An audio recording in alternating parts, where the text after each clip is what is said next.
Buenas noches, de vuelta a todos. Bueno, esta ya es la tercera videoconferencia de la sesión 5 del viernes 12 de enero de la materia de protección de sistemas eléctricos. Bueno, lo que hicimos, yo pensé que iba a ser más rápido, ¿verdad? Pero lo que hicimos es el repaso del capítulo uno y los primeros conceptos de los siguientes capítulos, ¿verdad? Eh, es importante tener en cuenta que a medida que vamos avanzando, ¿verdad? Y por los conceptos que se van desarrollando, se van utilizando después ya como datos. Entonces, por ejemplo, los códigos de protecciones usados en muchas partes ya aparecen como numeración directamente. El esquema gráfico o los esquemas gráficos también de los diferentes equipos también ya no se nombran, ¿verdad? Ya es un dato conocido, ¿verdad? A medida que vamos avanzando. Así como muchas de las especificaciones que vamos a ver ahora con respecto a los transformadores de corriente son los que se utilizan directamente, ¿verdad? No se menciona así a modo descriptivo, sino directamente con numeraciones o letras, lo que queremos. Eh, Y después, por supuesto, hacer el ejemplo práctico de eso que vamos a desglosar. Eh, Esta videoconferencia también se va a grabar, normalmente se graban dos, pero bueno, la ocasión la amerita. Y va a estar en la plataforma en la brevedad. Eh, Me pareció muy interesante la pregunta que hizo el compañero con respecto a las funciones que fuimos tocando, ¿verdad? Eh, la idea era adentrarnos siempre en cada capítulo que desarrollamos, ¿verdad? Luego de esta clase de presentación. Y con respecto a los conceptos de protecciones en sí, también están inherentes a lo que vamos desarrollando. Por eso era importante la lectura de esos documentos que fui mencionando. Algo importante que saber también es las posibles funciones asociadas a cada uno de los equipos que estamos tocando. Eh, Siempre utilizando la numeración o nomenclatura, ¿verdad? Porque en algunos casos tienen numeración acompañado de una letra, etcétera. Después ya van a ir apareciendo de esa manera. Por eso es importante manejar esos conceptos. Muy bien, entonces la segunda parte de la materia inició el día de ayer con unos documentos de lectura correspondientes al capítulo 2, que es la parte de componentes. El sistema de protecciones tiene muchos componentes. Y los principales para nosotros serían, perdón, el transformador de corriente, y lo vamos a desglosar bien. Transformador de potencial también, que vamos a ver viendo unas placas. Y el interruptor, ¿verdad? El interruptor ya es como el componente ejecutor de las órdenes del relé, por ejemplo. Y el relé necesita el transformador de corriente para poder tener los datos de entrada para que él pueda realizar su algoritmo. Bueno, entonces, eh, pero hay otros equipos, ¿verdad? Por ejemplo, por el banco de baterías que necesitan sí o sí los sistemas de protecciones, porque sin banco de baterías, en el caso de que no exista eh, energía eléctrica en el sistema de protecciones, él no va a poder actuar si no tiene este sistema de servicios auxiliares. Normalmente en los lugares de servicios auxiliares son muy notorios cuando realizan visitas a subestaciones. eh, que es una de las partes más importantes de una subestación, porque justamente alimenta los equipos de protección. Ya sucedió también en muchos casos que estos servicios auxiliares dejaron de funcionar y fue algo catastrófico para el sistema, porque básicamente lo que sucede es se apaga todo lo que tiene que ver con el sistema de protección, o sea que no funciona absolutamente nada. No nos sirve de nada tener equipos de alta generación en todo el sistema de protecciones si nuestro banco de baterías no es bien proyectado para ese caso. Por ejemplo, barras acopladores, eso también entran dentro de este sistema, pero ya tienen un carácter más secundario. Pero igual siempre es importante mencionar. Bueno, y dentro de ese desglose, voy a volver a presentar pantalla. Vamos a ver un poco la plataforma para que puedan mirar.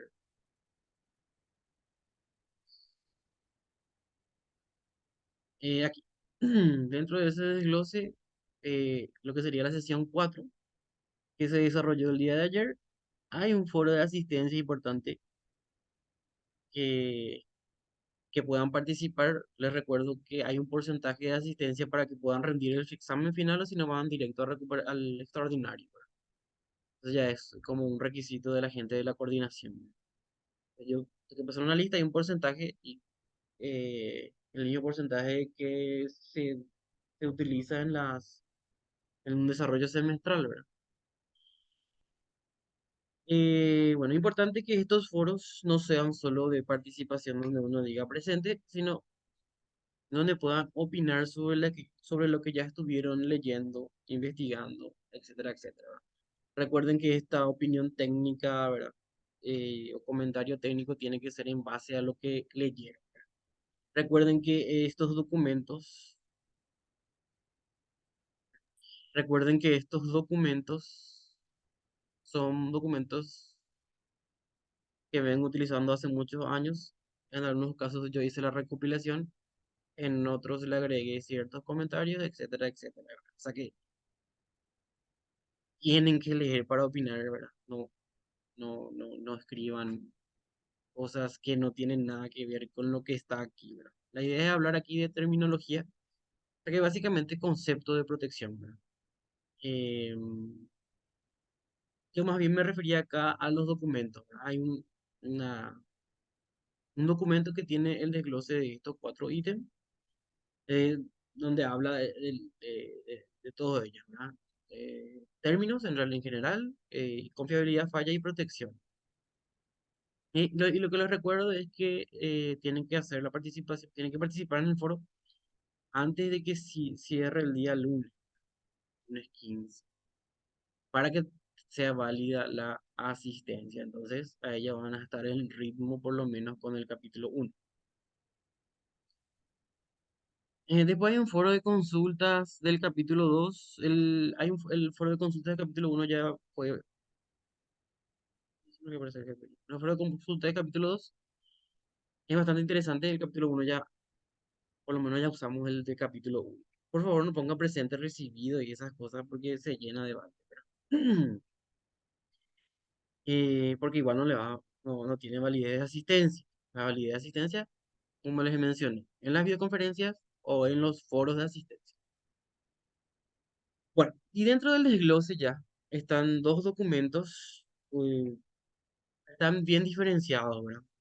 Como TC y TP son documentos teóricos de resúmenes. Bueno, en ambos casos habla de los transformadores de medida, la ubicación de los mismos y después ya ingresa en cada una de sus definiciones. Este es el potencial, aquí, otra vez. Pero lo mismo tiene en la primera parte. Entra un transformador de corriente, ¿verdad? Características principales, un desglose teórico, en parte práctico, ¿verdad? Para lectura en este caso. Si todavía no leyeron, sería interesante que después vayan mirando, porque en la presentación vamos a ir tocando cada uno de ciertos puntos que ya están aquí mencionados. Lo mismo con el transformador de potencial. El primer documento tiene 9 páginas, es un poco más largo, por supuesto, ¿verdad? Porque es lo que nosotros vamos a especificar después. O sea que el capítulo 2 se da por sabido cuando se puede especificar un TC. Lo mismo con el tema, en el caso del TP es más bien leer la placa, ¿verdad? Saber leer la placa sería. Ahí, con eso estaríamos conociendo eso. Bueno, y después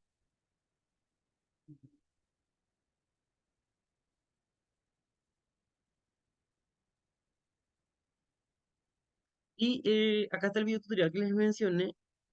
Creo que ahí está. Como son dos videotutoriales, uno que estaba en la sesión 2 y otro que está aquí, de vuelta se vuelve a explicar toda esa, la parte de función diferenciales sobre corriente, toda la introducción y los esquemas, nomenclaturas, números, etcétera.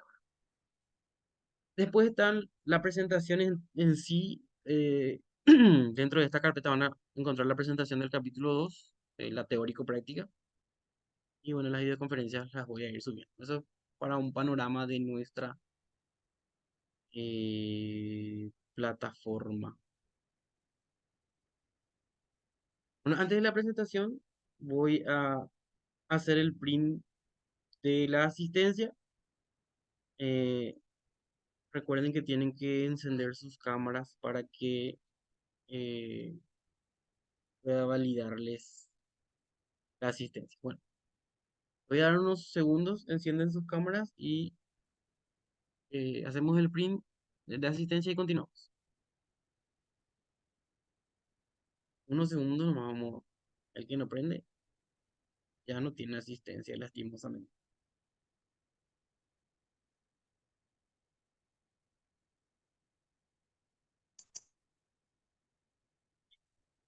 Apareciendo de a poco.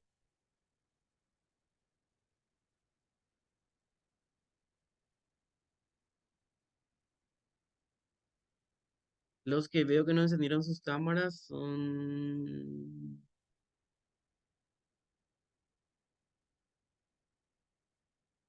Alex Medina y Oscar Samaniego. Ahí encendió Alex. Ahí está. Muy bien. Voy a hacer el print de la asistencia en este momento.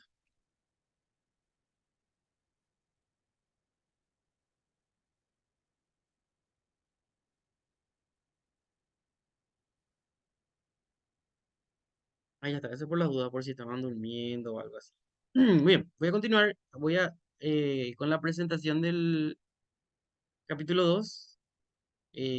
Ahora sí ya empezamos. Vamos a empezar con lo que sería la parte de como el esquema para las especificaciones que nosotros tenemos que hacer después en general. Primero vamos a ver los conceptos de eso.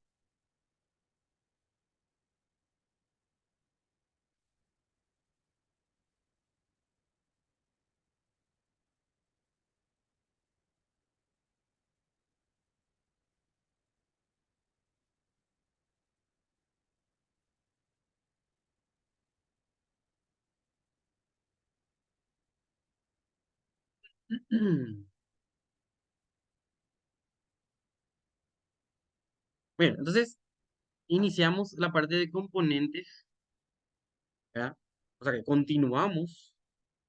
Yo estoy seguro que ya habrán leído más de 2 veces los documentos que se presentaron el día de ayer para poder comprender o estar a nivel de esta presentación. Vamos a ir avanzando. Bueno, ahí está más o menos la representación real física de un transformador de corriente de la marca ABB. Acá está su plaquita, acá abajo. Por supuesto que acá no se ve, ¿verdad? Pero después más adelante vamos a ver. Nosotros lo que hacemos es, no nos interesa cómo está construido, ¿verdad? Ni los devanados, ni nada, sus entradas. Nos interesa esta plaquita que tenemos aquí abajo para saber para qué es lo que sirve este TC, para qué tipo de TC o para qué tipo de equipos va a servir. En el caso de TC, ya que ahora tenemos TCs de medición y protección en un mismo equipo, ahora, este no recuerdo si, creo que sí. Y entonces en ese caso, ya se puede decir que alimentan equipos de medición, control y protección, ¿verdad? Tienen diferentes salidas nomás para alimentar estos equipos. ¿Por qué? Porque recordemos que la saturación para un equipo de medición o para un devanado de TC de medición es diferente que para un devanado de TC de protecciones, porque el de mediciones satura mucho más rápido. O sea, si se hace una conexión errónea, se estarían midiendo valores totalmente diferentes para cada caso. En el caso de la medición necesitamos que sea mucho más preciso y en el caso de las protecciones que no sature, que se pueda medir altas corrientes. ¿Ya? Función principal de vuelta, reducir la alta corriente, reducir valores altos de corriente, ¿verdad? A una que se pueda medir o que pueda ver el reloj. Normalmente las relaciones de transformación son /5 o /1.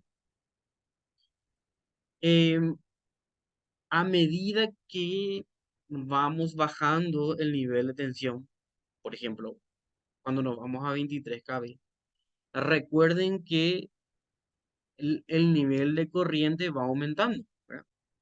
O sea que la corriente en 66 reflejada a 23 es siempre mayor, ¿verdad?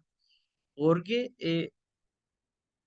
por supuesto, es una tensión menor y lo que es casi constante es la potencia.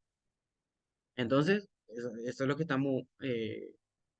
lo que está sucediendo es que a medida que bajamos, que vamos a un nivel de tensión inferior, aumenta la corriente. Entonces, se suele estandarizar valores de /5/1 y normalmente para 23 kilovoltios ya vienen /5. O sea que la amplitud de medida aumenta ahora. Eh, lo que se puede medir en cuanto a decimales es lo que varía. Así como también los valores aumentan. Se pueden ver transformadores de corriente cuya relación en baja es 3500, 4000 /5, hasta 500 barras. Pero en alta inicia en 100, por ejemplo. Y siempre suelen ser 100/1 hasta 1000/1 más o menos. Pero es /1 porque a tensiones superiores las corrientes son menores. Entonces se pueden medir todavía con el /1. O sea que no satura tan rápido. Otro punto importante es que estos transformadores de corriente tienen que tener aislantes suficientes, ¿verdad? Para evitar otros inconvenientes. Al tener estos aislantes suficientes también de paso ya le protege a los relés y a los instrumentos de medida, ¿verdad? Porque por supuesto, si a un relé le llega una corriente muy grande, ¿verdad? Que no sea no transformada a 5 amperes a 1 ampere, son equipos que están preparados para esos niveles de corriente, básicamente va a explotar o se va a quemar. Entonces, por eso es importante, el primer eslabón importante es el transformador de corriente. Otro punto importante a recordar es que el mayor enemigo de las protecciones son los cortocircuitos, ¿verdad? O sea, entonces, por eso la mayoría de las funciones están asociadas a la corriente. Por eso el TC se suele considerar mucho más importante que un TP. De hecho, que un equipo puede tener muchos TCs y no tiene TPs, que es lo que suele suceder también. Bueno, ahí eh, al diseño, ¿verdad? Para que puedan ver más o menos cómo es. Les recuerda, les recuerdo de vuelta que para nosotros estos TCs son puntos, pero puntos importantísimos, ¿verdad? Su diseño es solamente a modo de conocimiento, ¿verdad? Y es uno de los diseños que tiene. Ahí está la comparación también, métodos entre dos tipos de TC invertido y horquilla, ¿verdad? Nosotros actualmente estamos desarrollando, o sea que ya finiquitamos un trabajo final de grado con transformadores de corriente de otro tipo, ¿verdad? No los estandarizados, ¿verdad? Que fueron utilizados en la subestación que está cerca del kilómetro 30, eh, que tienen como otro sistema eh, de reducción de corriente, ¿verdad? Básicamente hace lo mismo, pero por su construcción eh, hay algunas cosas diferentes. Lo que hicimos es comparar qué tanto qué impacto tiene ese tipo de TCs, ¿verdad? Con respecto a los convencionales, ¿verdad? Y eso como un plus, porque en realidad lo que estamos nosotros estudiando es barras de 66K. Pero es diferente, o sea que la construcción puede también variar. Pero lo importante es que las especificaciones sean eh, las correctas. Bueno, finalidades, ¿verdad? Aislar, primero, ¿verdad? O sea que una vez que aislas, le está protegiendo a los equipos de control, protección y medición que hacen las funciones, ¿verdad? Como ser relés, el panel de control, los merging units, los estabilizadores o sería como las computadoritas de los paneles, etcétera, etcétera, ¿verdad? Lo más importante, reflejar en el secundario lo que en realidad se está midiendo en el primario, sin saturar, por supuesto. Lo otro, esto de proporcionar en su secundario la corriente adecuada también depende mucho del que realiza los ajustes, ¿verdad? Tienen que encontrar un valor estandarizado como para que esos ajustes o se pueda utilizar el TC en ese lugar. Y en todos los casos, para aparatos de medida o equipos de medida, control, protección, y también se puede mencionar comunicación, ¿verdad? Como ser el SCADA.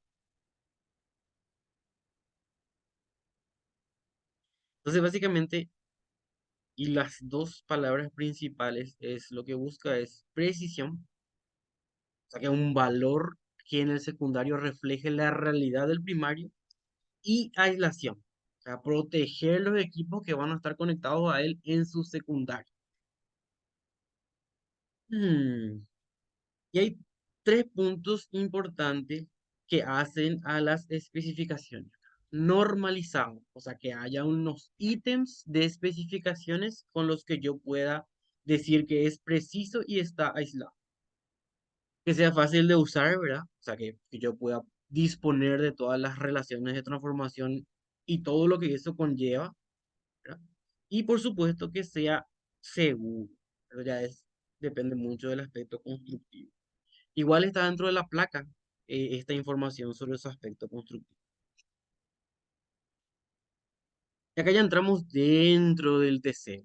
Tiene una bobina primaria, o sea que a través de esta bobina pueden circular enormes valores de corriente, de hecho que circulan, ¿verdad? Cuando hay un cortocircuito, por ejemplo, un cortocircuito muy grande se puede dar en la estación Lambaré, en el lado de 23 kV, y estamos hablando de corrientes de 20 kiloamperes, de 20.000 amperes. Eh, un poco más de un ampere o 10 amperes, o sea que en ese rango es para matar a una persona. Imagínense lo que son 20.000 amperes, que es lo que puede hacer. Por acá pasa 20.000, sin problema, dependiendo de cómo está especificado este DC. Y por acá, 1 ampere o 5 amperes, donde se pueda medir, ¿verdad? Para que entre. Tiene un tema de pérdida y esas cosas, ¿verdad? Que nosotros también vamos a calcular, siempre dependiendo de las relaciones de transformación que tenga, ¿verdad? Entonces, su esquema representativo. Así tal cual como vieron en su momento eh, en la materia conversión o transformadores o algo así. El mismo esquema que un transformador cualquiera, solamente que este es un poco más chiquitito, ¿verdad? Tiene una simbología, ¿verdad?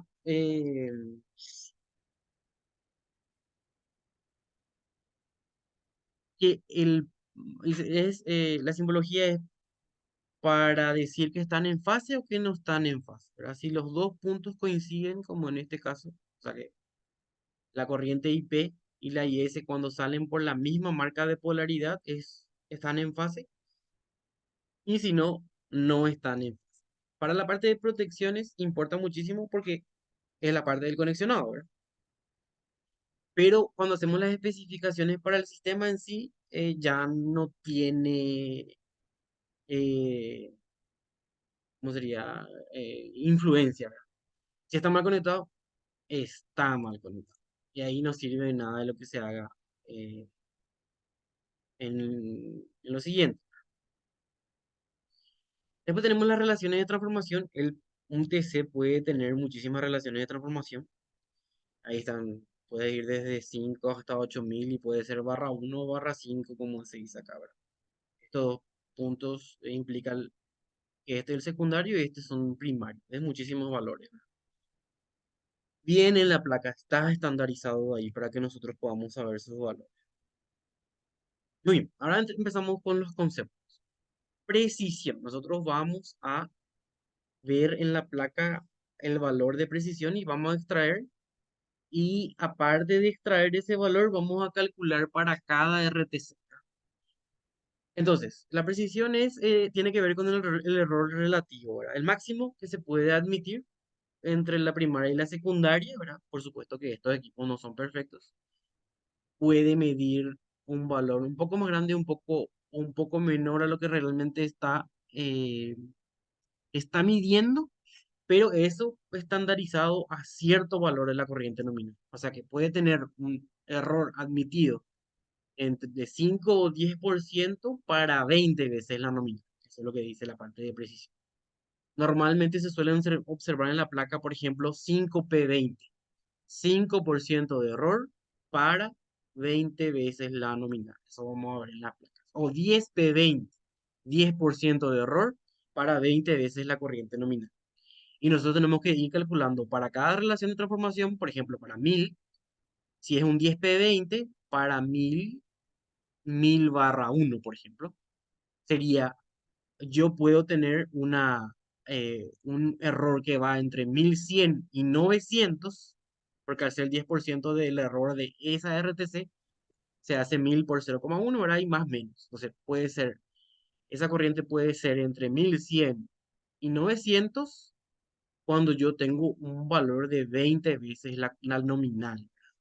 Y la nominal normalmente se calcula para cada equipo.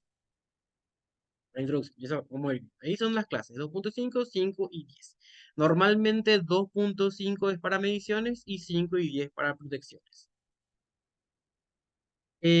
Bueno, acá está el estándar, ¿verdad? Valores nominales que le caracterizan. Puedo tener lo primero, que es /5 /1, la corriente nominal en el secundario, y la relación nominal.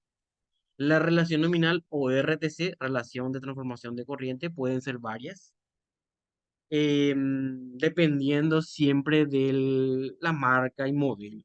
Puede tener 5 relaciones, 10 relaciones. Se pueden conectar en serie en paralelo y pueden salir más relaciones, pero eso te informa toda la placa del TC. Frecuencia nominal entre 50, si puede ser 50 o 60 Hz, normalmente, ¿verdad? Para nosotros 50, por supuesto. Tiene una carga nominal que va desde 2.5 volt a 200 volt. Más o menos cuánta potencia puede resistir, ¿verdad? O sea que si yo tengo un /1, normalmente los estandarizados son de 30 volt. Si es /1, entonces estaría resistiendo una tensión de 30 voltios, por ejemplo, ¿verdad? Porque son 30 volt. Pues la clase de precisión para saber si es de medición o protección, ¿verdad? Puede ser 5% o 10% como les mencioné. Hay también una cantidad de núcleo para protección y medición. Ahora eso ya no tiene tanta influencia porque son muchos. Y el factor térmico nominal. El factor térmico nominal es como el nivel de sobrecarga que yo puedo tener. Si mi corriente nominal es 500 amperios, ¿verdad? Pero yo tengo un factor térmico nominal de 1.2, entonces el DC puede trabajar hasta 20% a más de ese 500. O sea que 100 amperios más. O sea que hasta 600 amperios puede trabajar en condiciones de factor térmico nominal o sobrecarga. O sea, si yo elijo 500/1, por ejemplo, ese TC puede medir inclusive hasta 600 amperios. Interesante para el caso del DC. Y el factor de sobrecorriente que casi siempre es 20 veces la nominal, ¿verdad? O sea que todos los valores que yo puedo ver acá son hasta 20 veces la nominal, ¿verdad? Supera 20 veces la nominal y ellos ya no te aseguran que todos estos valores puedan ser caracterizados. Mira, acá está, factor de sobrecorriente. Es como el cociente, ¿verdad? Entre la máxima corriente de corto que puede pasar por el primario. De hecho, que por eso el factor de sobrecorriente, ¿verdad? Normalmente esto se utiliza por el tema del cortocircuito, ¿verdad? Si yo tengo un cortocircuito de 20 kiloamperes, así como sucede en Lambaré, ¿verdad? Y mi factor de sobrecorriente es 20 veces, yo mínimo tendría que elegir un RTC de 1000 para que se pueda utilizar en ese lugar, ¿verdad? Menor a 1000 ya no serviría para el nivel de corriente de cortocircuito que se tiene en ese lugar. Para eso sirve este factor de sobrecorriente. Acá está. Y CC max, que normalmente se pone máximo porque, recuerden, tenemos cuatro tipos de cortocircuitos, los dos más importantes, el trifásico y el monofásico a tierra, pero también tenemos también el bifásico y el bifásico a tierra, ¿verdad? Eh, Actualmente, dentro de nuestros sistemas, los monofásicos a tierra suelen ser más grandes que los trifásicos, y el que se suele utilizar aquí, ¿verdad? Este valor. Y la nominal del TC, ¿verdad? Que se refiere a la RTC elegida para ese caso, ¿verdad? Les repito, si yo, en ese caso que yo tengo un 20 kiloamperes de, de corriente de corto, ¿verdad? Entonces acá tenemos 20 kiloamperes, acá el factor de sobrecorriente normalmente de 20, entonces la RTC a elegir sería de 1000. Y está todo por norma también, ¿verdad? Esta es la norma brasilera, tiene varios valores, 5, 10, 15 y 20. Lo único que yo vi hasta ahora es valor 10 veces de factores sobre corriente en un TC un poco antiguo, ¿verdad? Pues ahora ya, eh, siempre es mejor que venga con un factor sobre corriente bien alto. Acá está el ejemplo. Ejemplo Andel, ¿verdad? 10 PV, 10% de error para 20 veces la nominal. 10% de error. P, por supuesto, significa protección y 20 el factor sobre corriente. De vuelta les repito que muchas de las cosas que nosotros estamos desarrollando después ya vienen con nomenclaturas. Por eso es importante saber sus definiciones. Bueno, después del el tema de la clase de precisión, esto es solamente otra clasificación de lo mismo que estuvimos viendo con respecto al factor de sobrecorriente. Esto era utilizado antes, se usa mucho en el Brasil, pero nuestros equipos no vienen especificados de esta manera, pero sí es importante tener en cuenta. Esto tiene mucho más que ver con la tensión. Mm, Y bueno, y ahí el cálculo, ¿verdad? Tiene que ver con tensión y carga, más o menos, ¿verdad? Lo que se saca es un valor de impedancia, en este caso, no un valor de corriente como en los otros casos. Después está el factor térmico, ¿verdad? ¿A cuánto, a cuánto puede trabajar en sobrecarga, más o menos sería? El transformador de corriente. ¿Cuánto puede trabajar en sobrecarga? Y 1 minuto y medio queda. Ok. Bueno, esto ya hablamos, el factor térmico. Y ahí está un dato, una placa. Esto es lo que nosotros tenemos que sacar todos estos valores de esta placa, que se puede ver acá. Pero eso vamos a hacer más adelante porque ya hablé demasiado mucho. Bueno, todos esos conceptos que vimos en la presentación, eh, todos esos conceptos que vimos en la presentación, vamos a usar para las especificaciones, ¿verdad? Las especificaciones vamos a hacer el lunes. El lunes es una clase muy importante para todos estos valores que vamos a ir sacando, iniciando por ese dato de placa que vimos ahí, ¿verdad? Eh, yo me voy a conectar una vez más por si tengan dudas, consultas, preguntas, inquietudes, cuestionamientos, pero ya no va a ser grabado ahora, porque son 3 grabaciones. Eh, no, y el horario del lunes, 19 horas, así como, eh, y ojalá que podamos hacerlo más rápido que hoy, ¿verdad? Hoy teníamos que hacer el repaso del uno y el inicio del 2, por eso fueron más videos